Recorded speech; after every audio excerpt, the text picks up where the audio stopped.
Mizoram Presbyterian Kohhran chuan Jharkhand hian lai pui tlang Kohhran malak na in san zakwa somria le paruk khan rongbol na alo tran to a most debun manaw ke diande adi rajgari katha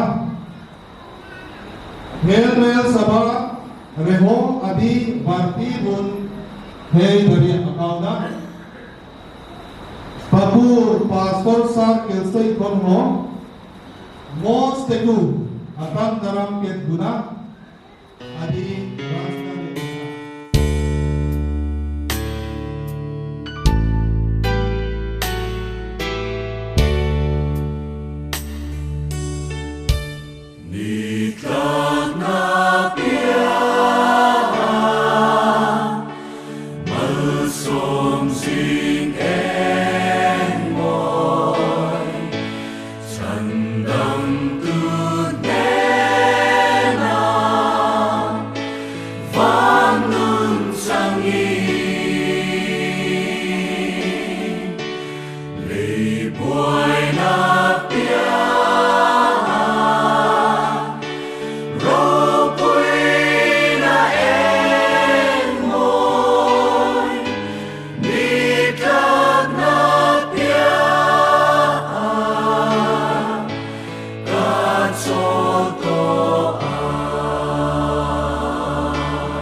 Lalparong bola hlimzai kan vor hui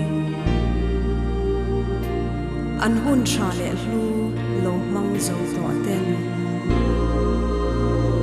thei om le mang an huai twal to lovin valal ro pui chu liminan zoi moi seraphim len fakla ro pui an rem avamoi em an zai pol thong ri chu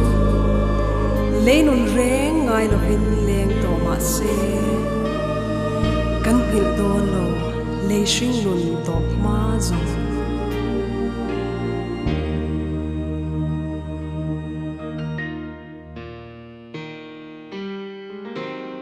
Fring chan pial le nun kong kan chui harsa mang an lam luang o thui nge ye lungai boy na ten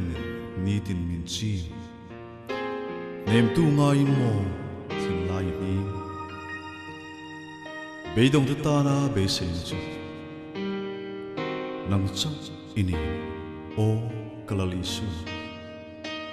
ngak lerin ka thir ikiang le thi na lui pia angel tene